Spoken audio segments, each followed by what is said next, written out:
Good afternoon and a very warm welcome. My name is Somnath Batabial and I'm the Director for the Center for AI Futures. I'm delighted to host this afternoon's talk by Professor Marwala, who will be introduced in a moment by our Research Director, Professor Hammond. As AI permeates more and more, quite often insidiously, our daily lives, matters of governance, law, health, finance, and education being decided by a magic black box, the ethical challenges of this all-knowing demigod is important to consider and question. Indeed, my co-director at the center, Professor Ashinadib Mogadam, has very recently published his new book on the effect of algorithmic biases on minorities and the effect it has on the legal system. The Center for AI Futures is relatively new at SOAS, but we draw from a pool of experience in social sciences and humanities with scholars who have decades of research in the global south. Not only that, being uniquely situated in the heart of Bloomsbury gives us access to a host of remarkable institutions and scholars with whom we have been working collaboratively over the past year. These scholars are not necessarily based in London and this privileged few square miles, but researchers working from various parts of the world. Very recently, the center has initiated a pilot project with 13 scholars across the world, from Canada to Somalia, from Ethiopia to South Africa, and Sri Lanka to India. We're testing image generation capacity of AI across languages, Amharic, Hindi, Sinhalese, Bengali, by using a set of prompts at set times. Over the past few months, doing this on a coordinated, regular basis, we have built up a huge host of images. As we begin our analysis of those images, what has been striking is how repetitive the AI imaginary of our future is, be it, again, Canada or be it Rwanda or Rawalpindi. It's a tech bro world, whether you are in Pakistan, India, or Sri Lanka. This lack of imagination harks us back to what we thought were last century's problems, how the West imagined the non-West, and how it wanted to shape us in its own image, what we know as development. The coming of the AI age does not mean, thus, a change in our politics. It does mean, however, that the magnitude has multiplied, both to do harm and hopefully to build towards a more equal, more shared earth. May I now request Professor Hammond to kindly introduce our afternoon's speaker.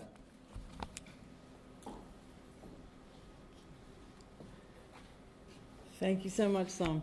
It's really a delight and a privilege to be able to welcome Professor Tshilidzi Marwala to us, to SOAS today. We're really lucky. He's just come off a plane from New York, so hopefully he will not fall asleep halfway through his lecture. Yeah, it's a great opportunity for us to hear from him. He is Rector of the United Nations Universities based in Tokyo. He's also Undersecretary General of the United Nations. Before he went to take on the role as UNU Rector, he was also Vice-Chancellor and Principal of the University of Johannesburg, which is a place that we have strong ties with in a number of different ways. He also previously served in the same role that I currently have as Deputy Vice-Chancellor for Research and Internationalization there, and has worked as a Dean of the Faculty of Engineering and Built Environment.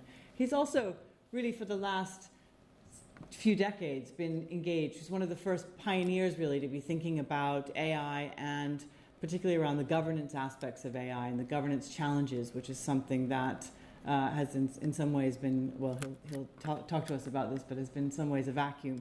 And so really one of the first people to start bringing attention to some of the clear governance issues around how we think about, approach, use artificial intelligence. So it's really a great opportunity for us today to hear from you. Welcome to SOAS, and we hope that you'll be back again soon. Thank you. No, thank you very much, Laura, and thank you very much for attending this talk. I am not going to fall asleep. I also would like to thank Adam Habib. When I was a Dean of Engineering at the University of Johannesburg, Adam Habib was my boss. That is almost 15 years ago now. Time flies. He had black hair then, but I like your dye, by the way, Adam. So I would like to talk about the artificial intelligence and its governance. Recently, I went to ChatGPT and I asked it a very simple question. Who is Tshilidzi Marwala? ChatGPT confidently responded, Tshilidzi Marwala is the wife of Professor Tshilidzi Marwala. So what is wrong with the answer? Tshilidzi Marwala is the wife. The wife is actually what is wrong, because this is my grandmother. Of course, in my culture, when you call somebody's grandmother his wife, is culturally insensitive. And of course, if we were to do some analytics, which are going to highlight some of the flaws in AI system. If you go to an AI course, they don't talk about the issue of truth. They talk about the issue of accuracy. If you go and read an AI textbook, you won't find the word truth. You will get accuracy. And if accuracy is 100%, everybody gets concerned. They say it is memorizing, not thinking. So accuracy is expected to be certainly less than 100%, which brings to the fore the core characteristics of AI. It is not a high precision technology. Unlike nuclear technology, it is not a high precision technology, it is a statistical technology. So if I were just to add, to calculate the accuracy of that statement, given the fact that everything else seems to be in place correctly, except this one word, wife, it gives you 89% accuracy. Yet the statement is false. So what does this mean? Well, it means accuracy is not truth.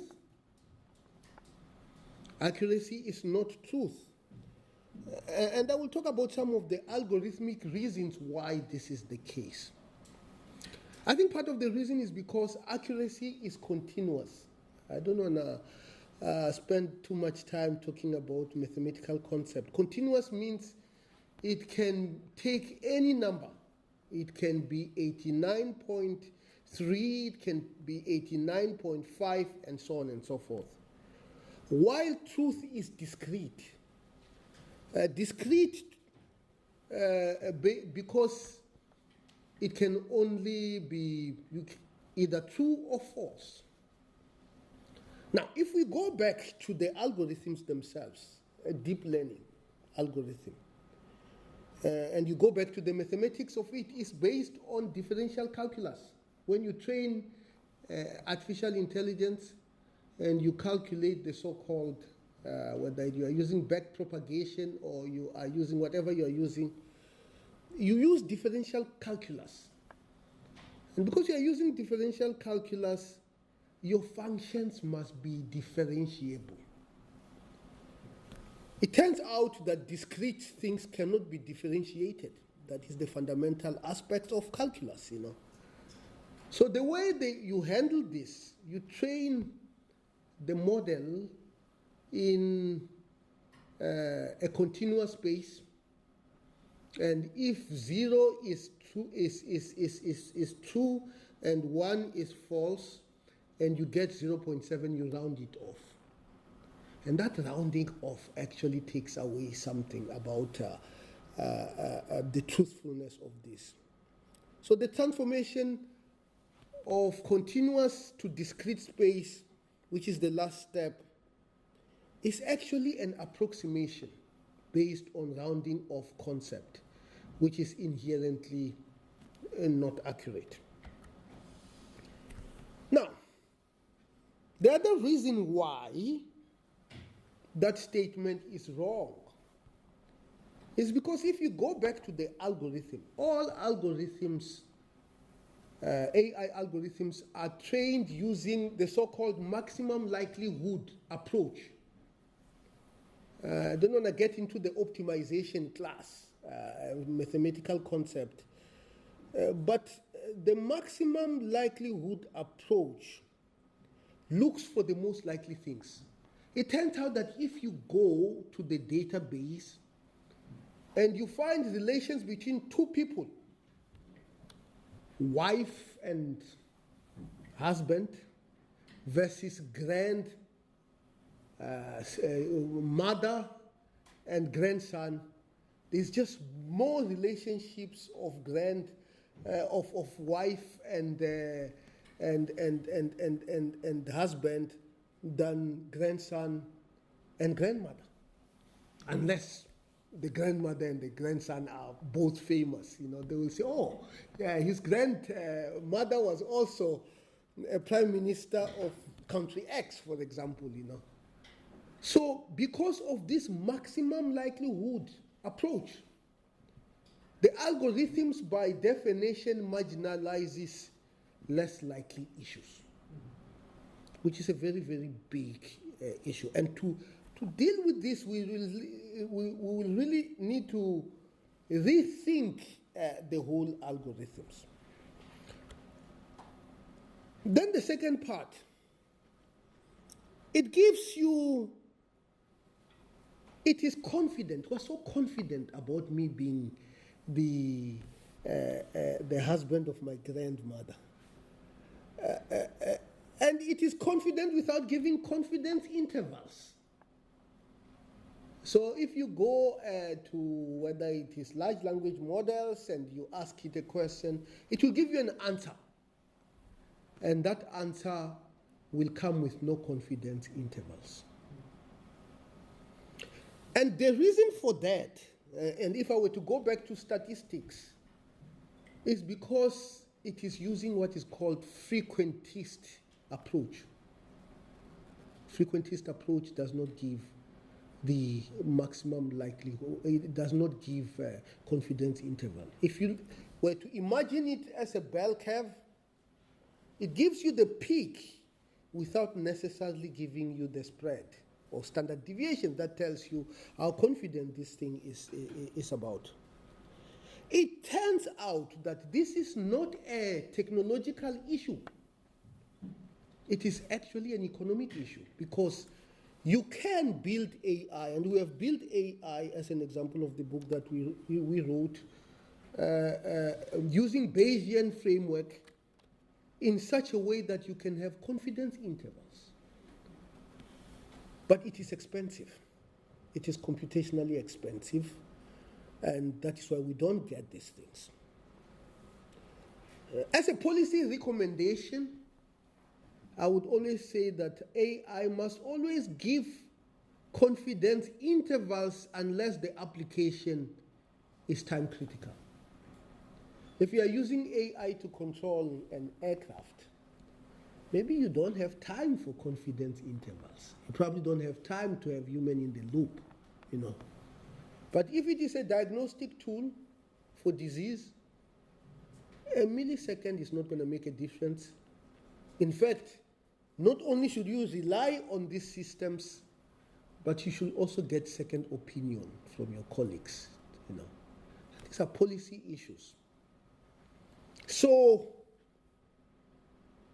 the governance of AI is really a balancing act. You have to balance things.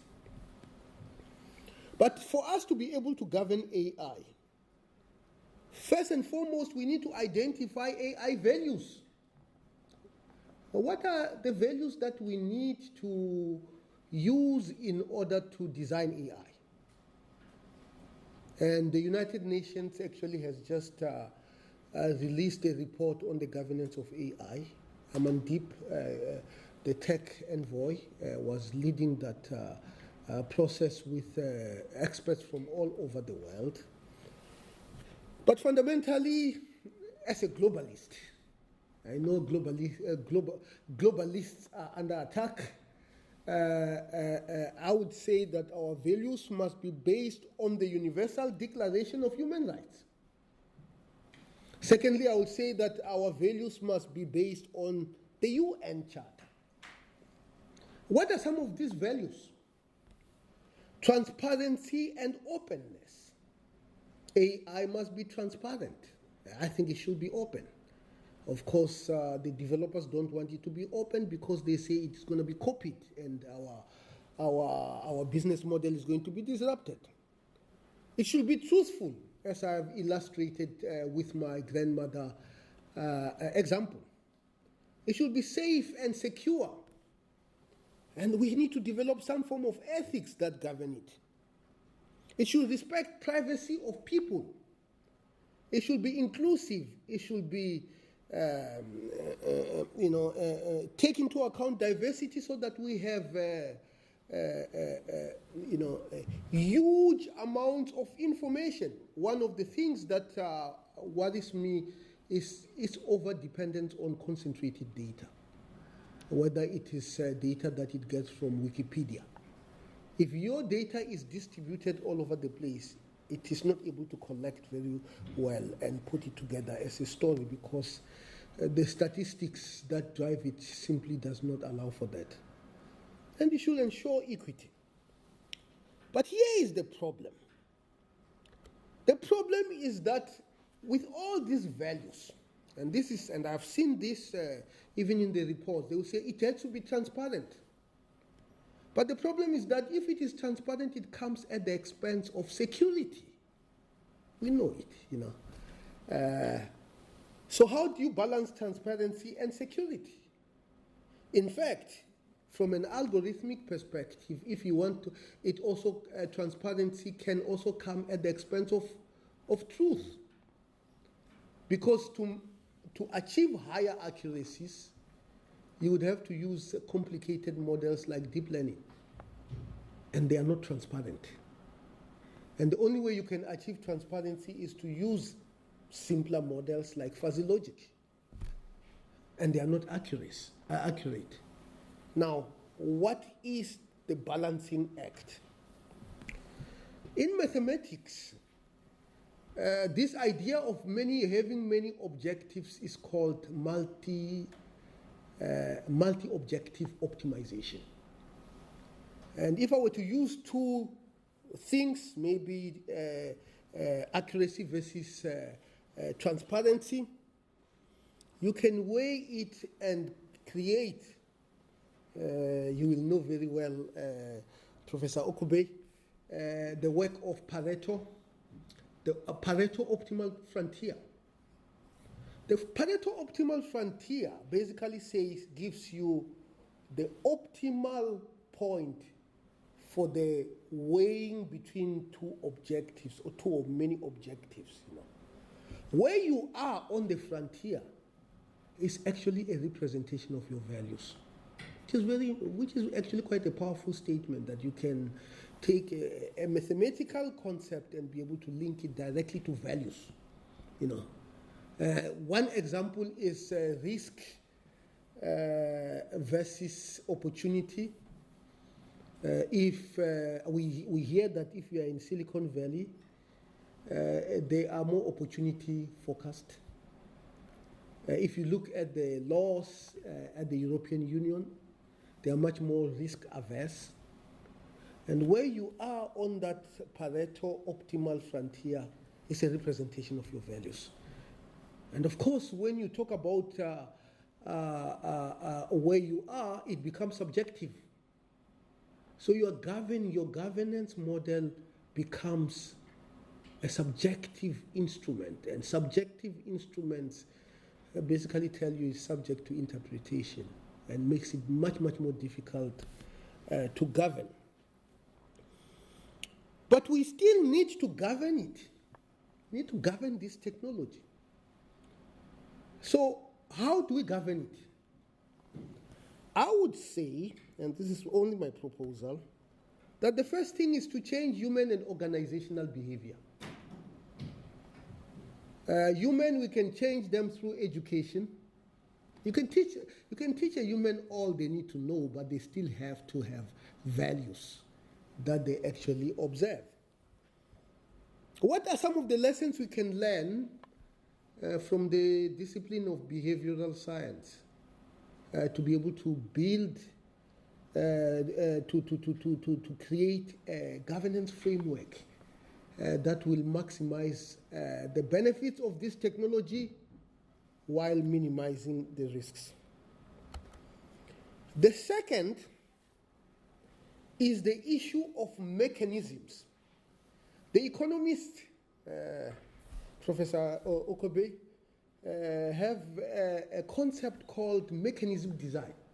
I think 2000, there have been several people who won Nobel Prizes in mechanism design, whether it is market design, whether it is the kidney exchange market, and so on and so forth.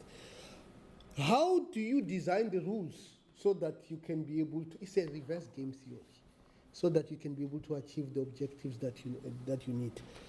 And of course, this is how you design incentives. I think Robert Shiller was once asked, can you summarize the whole of economics with one word? And his answer was incentives. I don't know whether that is, but it does cover quite a great deal of activity. You get demand, you get consumption, and so on and so forth.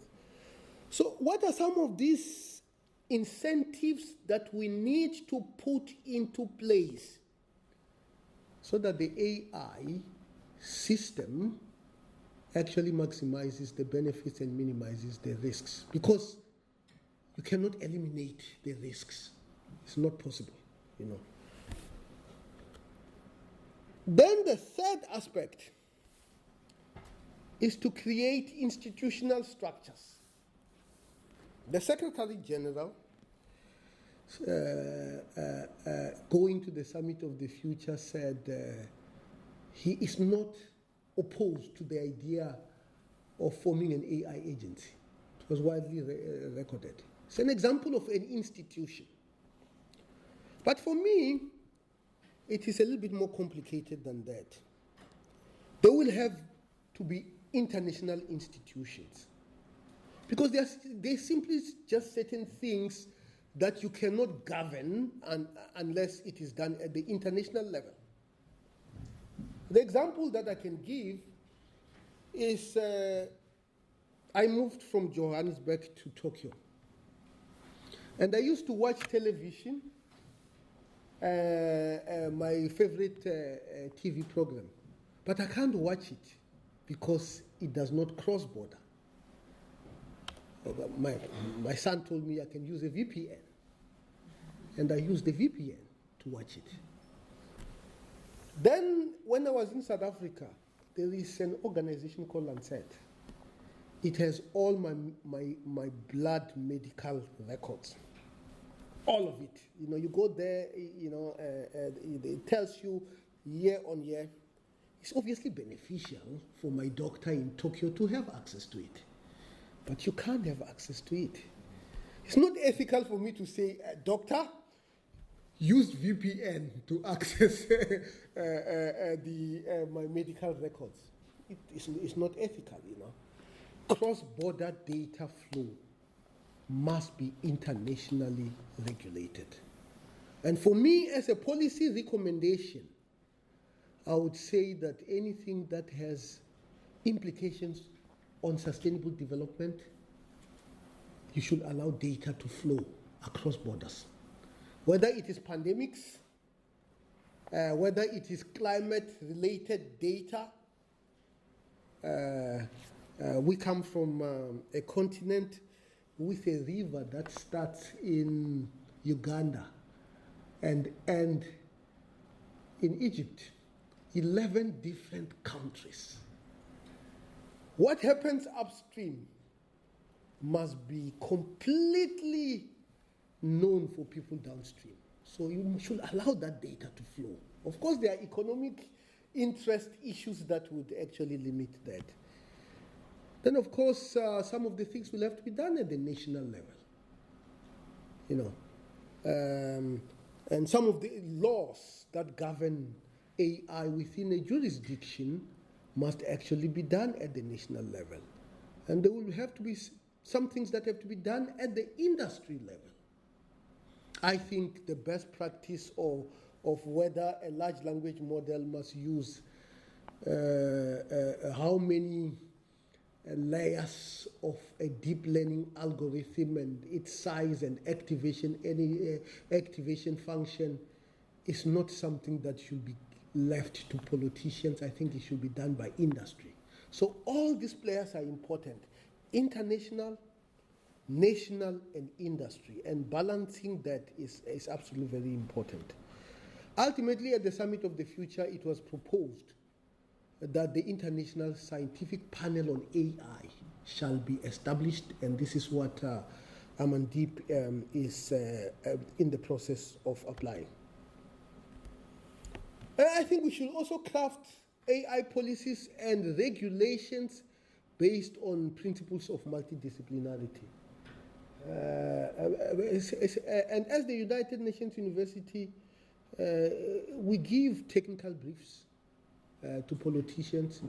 We give policy briefs, policy guidelines, and so on and so forth. And then ultimately we should do laws and laws that govern this.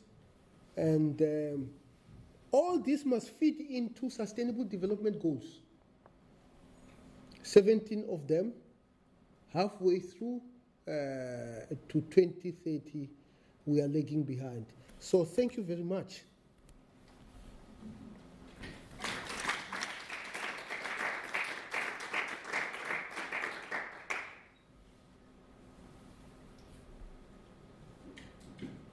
Should we figure out how we, I'll sit over here. I'm going to help moderate. Thank you so much, Tshilidzi. We have some time for questions, for comments, and I'll moderate from here. See, I have one hand in the back. Go ahead. It's just for Just 1 second. Okay. Yeah, it's for the. Wouldn't your advice for with the rising of the IA, the consequences on the political landscape, like the rise of the populism with like Donald Trump using this technology, how can we put legislature around it so we can have a legit framework around it? Great. Should we take a few questions and then you can come back? Anyone else? I have a question, which is I'll take advantage of Chair's prerogative. Is that on? No. Do I need to do something to it? That one isn't on. Okay, I'll just use this. Thank you. Thanks, Tshilidzi. Your comments reminded me of a podcast I heard earlier this week from the New York Times about the ways in which, in the current U.S. political scene, sort of kind of relates as well to the question about politics, but that not just AI operators, but all big tech operators have started to shift from the political left towards the political right, partly because there's less regulation, there's less governance, and they don't really want to be governed, and they don't particularly like the fact that where their relationship with the Democratic Party, the political left, was very much based on, originally was very much based on a kind of very friendly, welcoming environment, and increasingly because of concerns around AI and the concerns about some of the ethical issues that you raised, there's been more of an appetite towards regulation and control of that space on the political left. And so the argument was that people are shifting, so that you see in the attempt to try to scurry away from the kinds of governance that you're talking about, a whole shifting of politics in response to that. So I wondered what you thought about that kind of an argument. I saw one hand there. Yeah, and then, okay, so let me come to Arkabe, and then I'm going to come to this three, two in the back, and then here. Yeah, go ahead, Arkabe. And we'll take the three, and then we'll do another round there.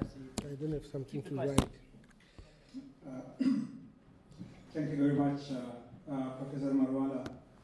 I think it's a privilege for SOAS to welcome you and also listen to your presentation as one of the leading technological specialists on AI and digital transformation. So thank you so much.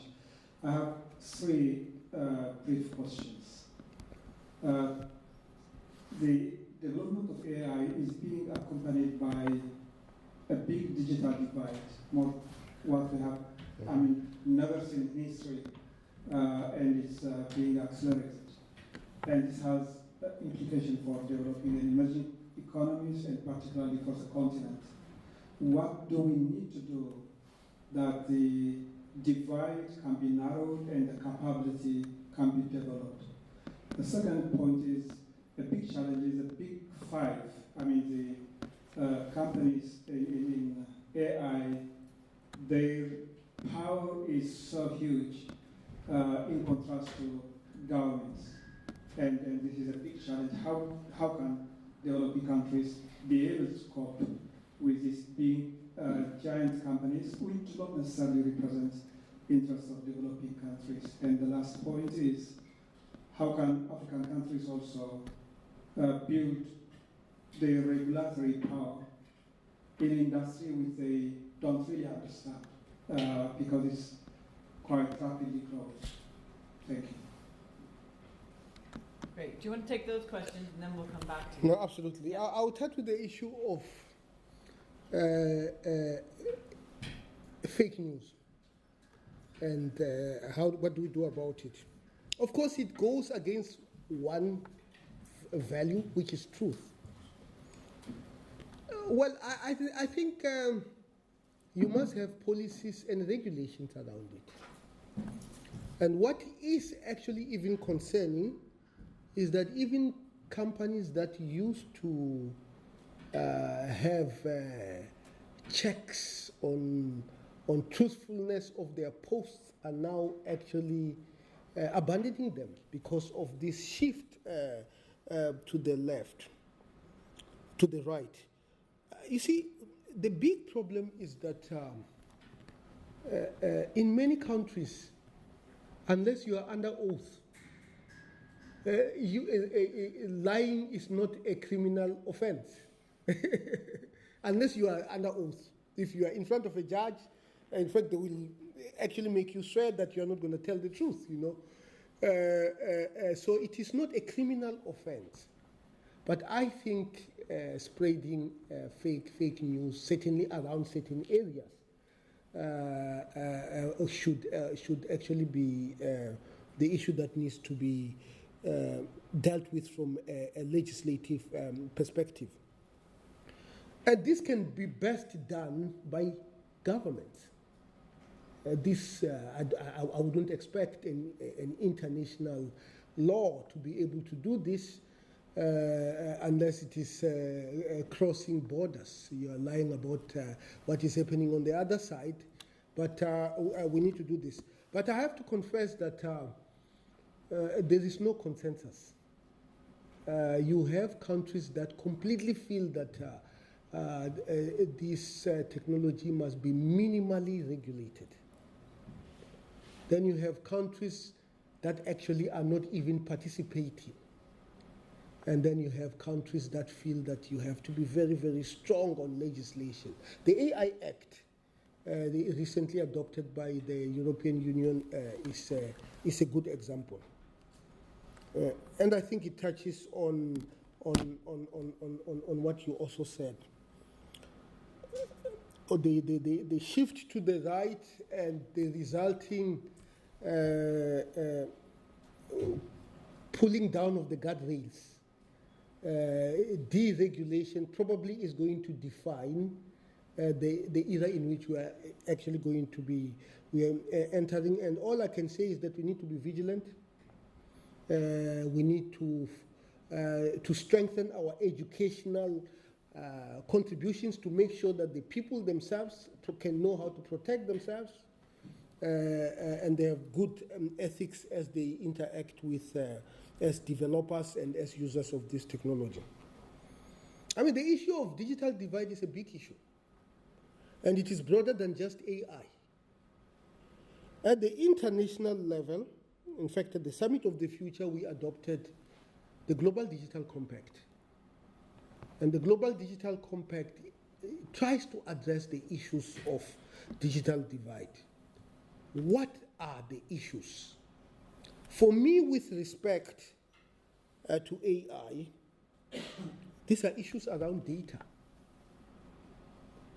Data, how collection of data, storage of data, and so on and so forth, you know. The technologies of doing all those things is extremely important. Algorithmic bias, certainly that afflict people of African descent, is because you simply do not have enough database. So you have a data divide. The second aspect is the divide of the understanding of these technologies. I would call this algorithmic divide, you know. And I think education is quite important. You go to certain countries, even their universities do not have the capacity to teach some of these issues. We need to deal with that issue. And then the third one, which is a geopolitical issue, is a computing divide.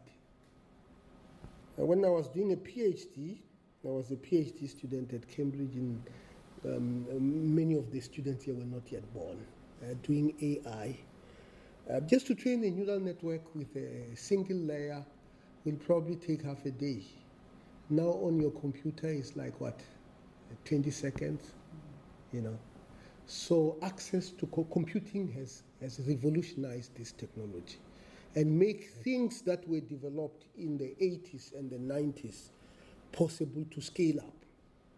The idea of building language models is not new. What is new is the large part, you know, the large language part. So access to computing is actually quite important.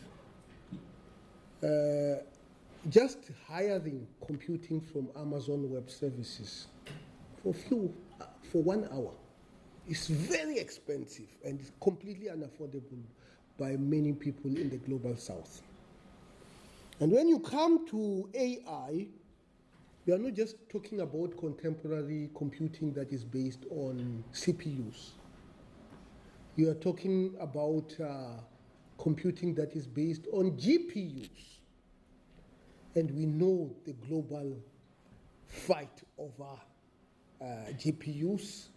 We know about the CHIPS Act of United States, which is aimed at cornering that, dominating that GPU market. And then, of course, the last divide is divide of applications. You know, the language models of Tshivenda, which is one of the official languages in South Africa. Beautiful language, but it's spoken by only 1.2 million people. So there's just not enough data to train it. As a result, the applications are not as robust as the applications that you get with English. I went to visit a center that is working on large language models in Japan, and they were telling me that because they need to get this data from the internet, Japanese is 1.2% of all the information that is on the database, which is actually quite impressive because the population is not 1.2% of the population. But still, it's not as good as in English, which is about 55%. So you will always have better models in English than in Japanese. And then, I mean, if you now start talking about Venda with 1.2 million people, the 0.00 is just too small for us to be able to do. So we need to see how we can bridge this. Of course, technologically, you even have a concept of synthetic data, where when you don't have data, you make a computer generate that data. The problem is that synthetic data is not as good as the real data. Again, you might be able to control some of the limitations, but you are not going to eliminate. I mean, this tech, I don't know whether it's tech colonialism or what, but these big techs have become big governments. And they're even going to become bigger governments. And the problem with people who are not elected is that they are accountable to no one. But they are accountable to us if we are the customers. And whatever we do from the customer side cannot be underestimated. From the African perspective, I mean, there are lots of excellent work that is happening. Certainly at the conceptual level, we need to move to implementation. The African Union adopted the continental AI strategy last June, July. They also adopted the African global, the African Digital Compact. I think the only way it is going to work is if they partner with partners from other countries that have more capabilities and also some of these companies. But some of these companies are already operating in the African continent. Google has invested $1 billion in Ghana in their AI center, and Microsoft is doing the same. So let us make whatever we have work. It's not a perfect fit, but it will be a very important part. Thank you. Thank you. Okay, we've got another round, and I saw two people in the back row, and then here in the middle. Yeah. Okay. So, do you still have your questions in the back? Yeah, great.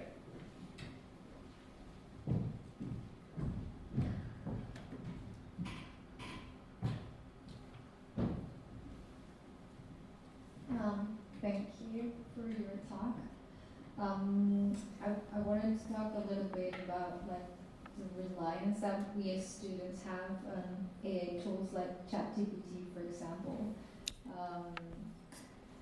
What would you recommend to schools so that they ensure that we as students, we keep integrity, whatever we read and write, that we keep nurturing creative thinking, because I think that we now use ChatGPT even more than sometimes Instagram or Facebook, so that is becoming a huge tool.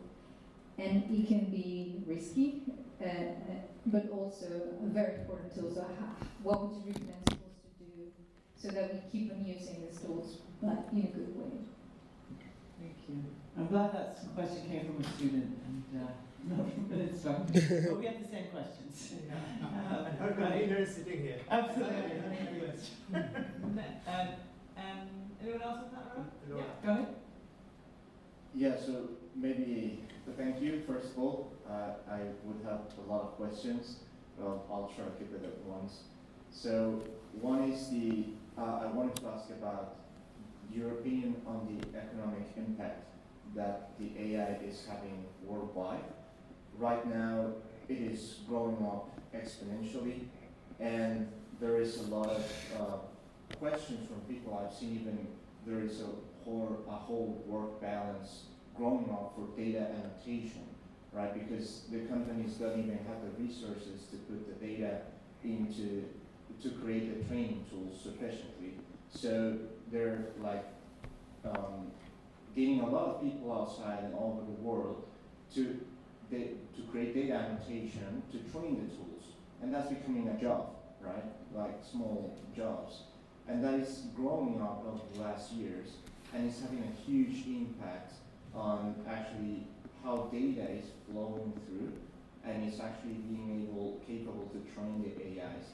But that is also like from a perspective of people that is saying, yeah, we are training the tools in order to substitute ourselves, right? It's like we're now just giving more jobs, and then eventually that is going to disappear, right? So that is an economic impact in the job market also.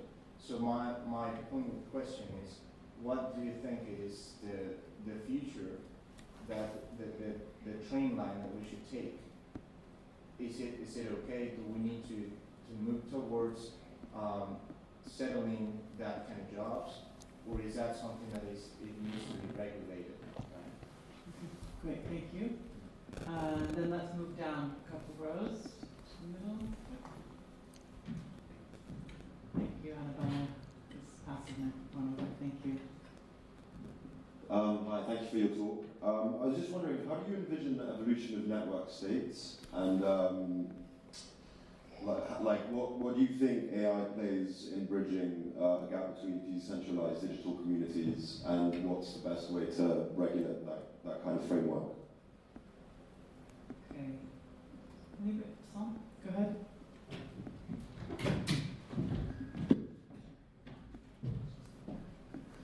Professor Marwala, thank you very much for the talk. One of the things when we talk about ethics in AI and governance, I was hoping to hear from you on, computing is hugely extractive, chips, data, extracting of the earth. So there's a huge question around climate change, governance. So what is the conversation in the UN and the circles that you move in regarding this? Thank you. Regarding the energy usage of Indeed, and the extractive nature of computing, and especially AI, where it goes up immensely. Data centers, schooling, the use of electricity, water, and I can go on and on. And batteries, lithium. For sure. Okay, that's great. Thank you. We have about 10 minutes, so are there any other burning questions that you want to get in there? Is that okay if I take one more? Yeah? Okay, go ahead in the middle there. And then we'll let you wrap up. I think we'll probably run out of time.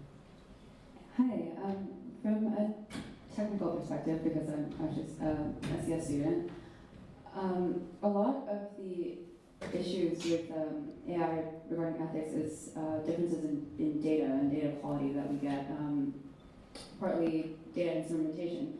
And when it comes to communicating transparency, there seems to be an issue of people not really understanding, one, the differences in the data, two, how AI actually treats the data.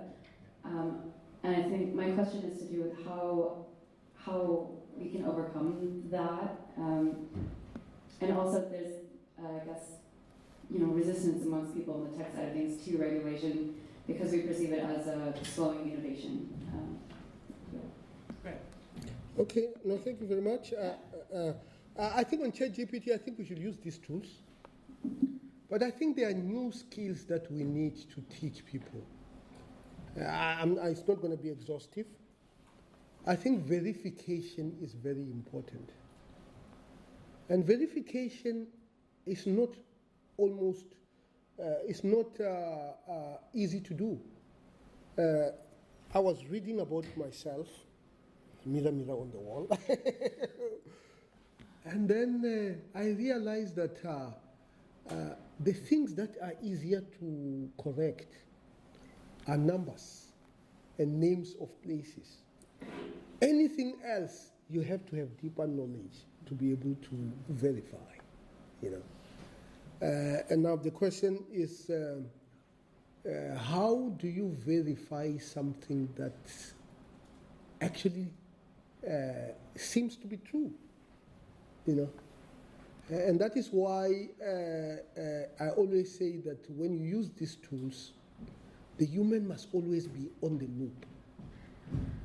You should go out and see whether there are any primary sources that actually advocate for a statement. You almost have to do a statement by statement analysis, which is something that we have never been able to do. We have not really taught people to verify statement by statement of documents, which is really what we are supposed to teach, because they're going to be used and they're going to tell you statements that are not correct, and some of them will actually be believable. But otherwise, let's use them. The economic impact, yes, you're right. Data annotation, even though now they are actually automating that process, already. The impact on unemployment. Unfortunately, we do not know how far it is going to go. I have been thinking about the understanding of this. There is an economic work that was done by Arthur Lewis. I think he has something called the two-sector economy, where he was analyzing the movement of an economy from agriculture to industrialization. Until you cannot be able to move it any longer, it's called the Lewis turning point, and at that point, the cost of labor actually goes up. That same analysis was done for China, and they said it reached its Lewis turning point in 2009 when the cost of labor started going up. I think the same concept you can be able to use to understand automation. That automation is going to go on. There's going to be a turning point where it's not the marginal rates of returns are actually going to be diminished completely to the point that you are not going to be able to do that. When that will happen, I don't know. But it is, I think it's a new area of economic study. Now, on the issue of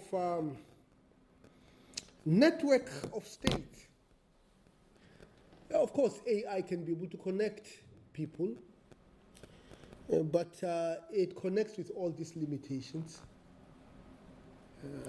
During the COVID, I called my parents and I said, go and I come from the most rural part of South Africa, go and vaccinate. My mother, who has never actually left South Africa, she's never even been to Cape Town, says, no, Bill Gates is trying to get the investments that he has put on pharmaceutical companies through COVID vaccine. I'm like, how does that information reach a village? And now, my mother will come, for a long time, she would just write to me and say, this moon landing of Japan, what is it? I'm like, where are you getting this information? She says, the information actually comes to her because I shared with the phone that she uses is the phone that I used to use. So flow of information are going to connect different networks. But those connections will have things that we do not want. Misinformation. And when you are sitting in a village, probably you can't be able to verify. And maybe that is when, certainly if those networks are distributed across geographies, that is where a United Nations system can come into the fore to try to deal with these issues. Climate change and AI.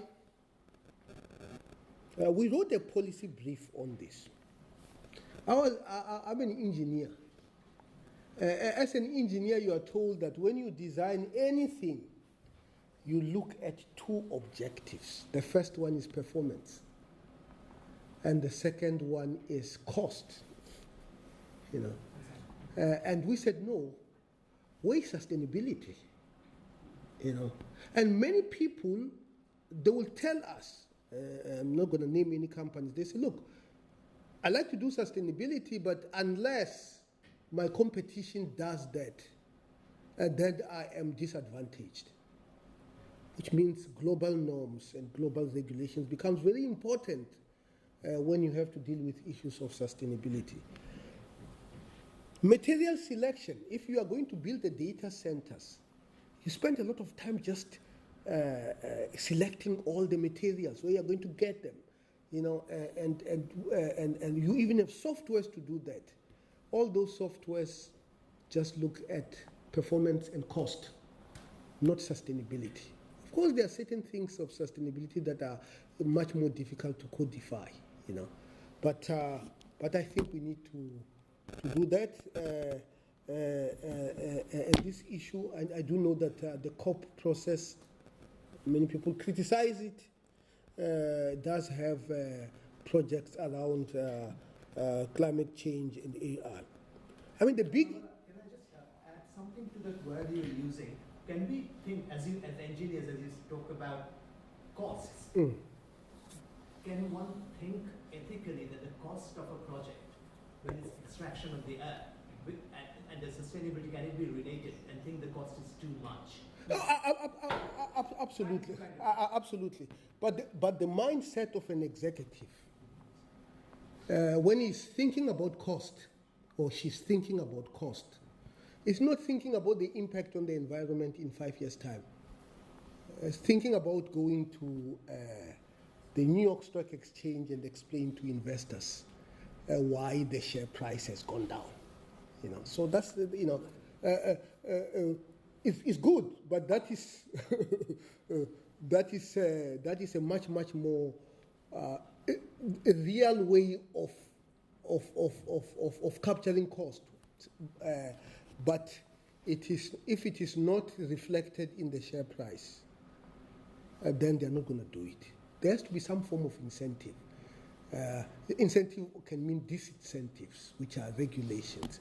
And in an environment where regulations is under attack, then we have a problem. I mean, if you just look at water, the amount of water that is used is huge. In fact, if you need 1 liter of water in a semiconductor plant, you have to get 1.5 liters, because it has to be ultra pure water. That purification process is not even efficient. You lose 50% of it. And finally, I think that you are right. Data is the issue. But also the design of algorithm, the maximum likelihood approach. The fact that a multi-layer perceptron deep learning network is absolutely a web of interconnected connectivities just makes it unexplainable. So there are algorithmic issues that affect governance that otherwise would not actually be able to deal with these issues. And another thing that I have seen is that because of the cost-benefit analysis, nobody talks about computational efficiency. I mean, I still remember when we ran Monte Carlo and people say you use hybrid Monte Carlo by exploiting the gradient and it's more efficient. Nobody talks about that because people say once you are dealing with efficiency, if the cost of efficiency is high, but you bear the cost, you're probably going to get a product in the market and recoup, and those are algorithmic issues, If you look at efficient way of handling matrices of the 80s, and nobody is that science has actually died down because the importance of taking a product into the market makes it inconvenient for people to deal with those issues. Thank you very much.